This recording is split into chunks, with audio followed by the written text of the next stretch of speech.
Très bien, les amis, ici Haris Sultan. J'avertis l'Occident des dangers de l'islam depuis près de 10 ans, mais parfois cela semble vain. Peut-être que nos sociétés fonctionnent ainsi, que c'est notre comportement.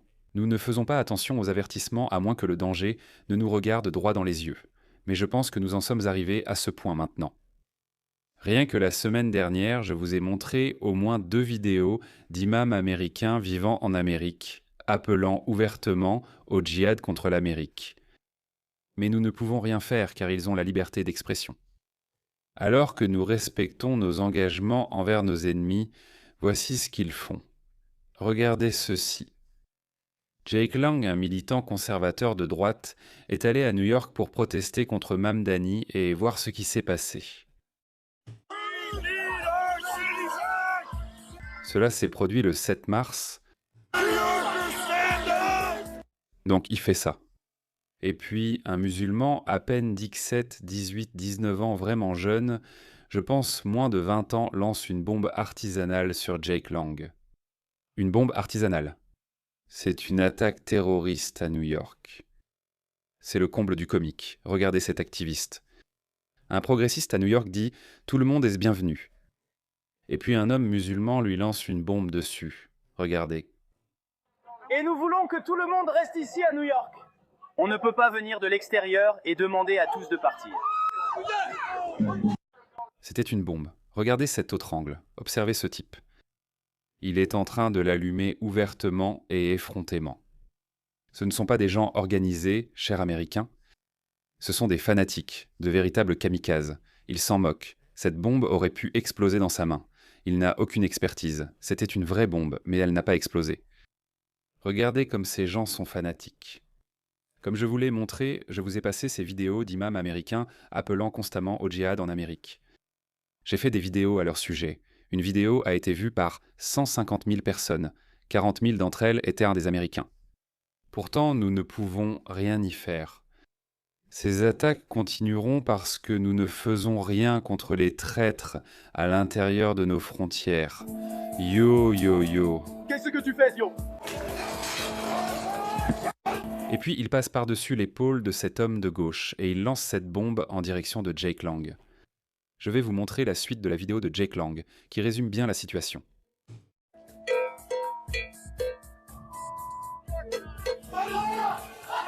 Yo yo yo yo yo. Yo, yo, yo.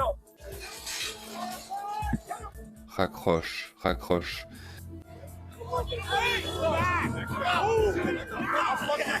Je me dis, je rigole pas avec toi. Qu'est-ce que tu fais? Qu'est-ce que tu fais? Qu'est-ce que tu fais? Qu'est-ce qu'il y a? Regardez cette déclaration de la police de New York. Ils lisent la déclaration de l'assaillant. Écoutez bien. Yumi a déclaré dans des déclarations enregistrées après son arrestation qu'il avait regardé de la propagande de l'État islamique sur son téléphone et que ses actes ce jour-là étaient en partie inspirés par l'État islamique. La plainte détaille également les déclarations faites par Amir Balat après son arrestation. En route vers le commissariat de la police de New York, Balat a fait des déclarations spontanées sans être interrogé par les agents du NYPD. Il était si stupide. Il a bafoué son droit au silence. Quel idiot, ces gens sont des fanatiques, c'est ce que je te dis. Ces gens sont des fanatiques stupides. C'est pourquoi ils sont plus dangereux. Mohammad Hijab prétend ne pas craindre la mort, même s'il en a peur. Mais quand ces imams américains, quand ces Mohammad Hijab du monde, quand ils disent qu'ils n'ont pas peur de mourir, ils espèrent qu'un musulman fanatique fera ce qu'ils veulent qu'il fasse, c'est-à-dire ceci. Ils ont été filmés par des caméras corporelles. Il a dit « Ce n'est pas une religion qui reste passive quand on parle du nom béni du prophète. Nous agissons. Et aussi, si je ne le fais pas, quelqu'un d'autre viendra le faire. » Absolument. C'est ça.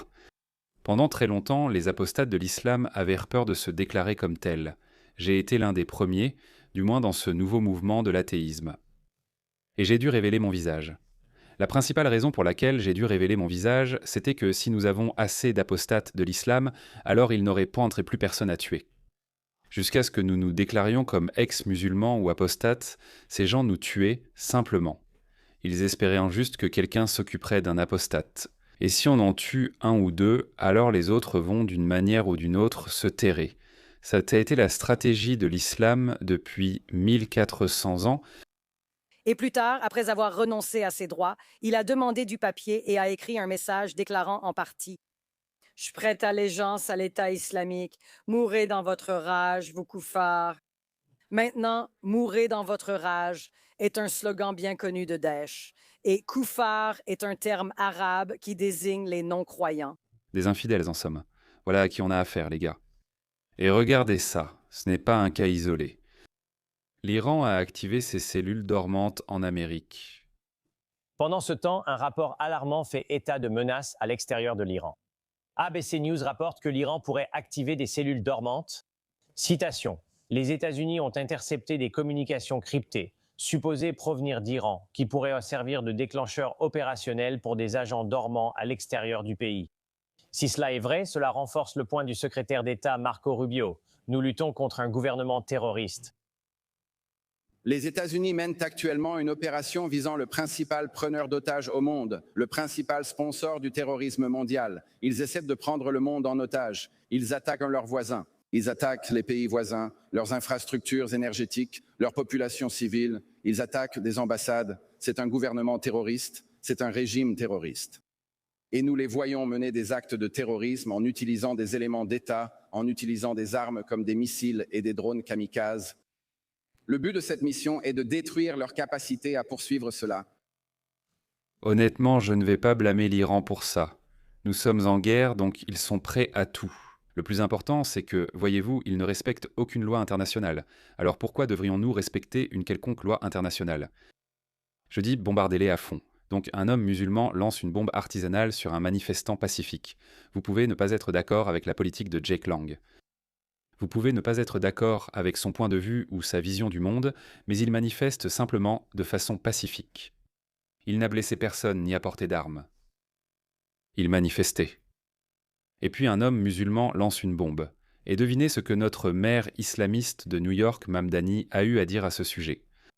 Un homme musulman lance une bombe et Mamdani accuse la suprématie blanche. Écoutez bien. Bonjour. Samedi, une manifestation a eu lieu devant Gracie Mansion où je vis avec ma femme Rama. Nous n'étions pas à la maison alors. Cette manifestation ignoble fondée sur la suprématie blanche s'intitulait « Stop à la prise de contrôle islamique de New York City ». Je suis le premier maire musulman de l'État. Il en a fait une affaire personnelle. La intolérance anti-musulmane n'a rien de nouveau pour moi, ni pour le million de musulmans new-yorkais qui considèrent cette ville comme leur foyer. C'est ainsi qu'il a commencé son discours. Je sais que plus tard, il parle aussi de l'attentat à la bombe, mais c'est de cela qu'il parle ici. C'est tout ce qu'il a à dire.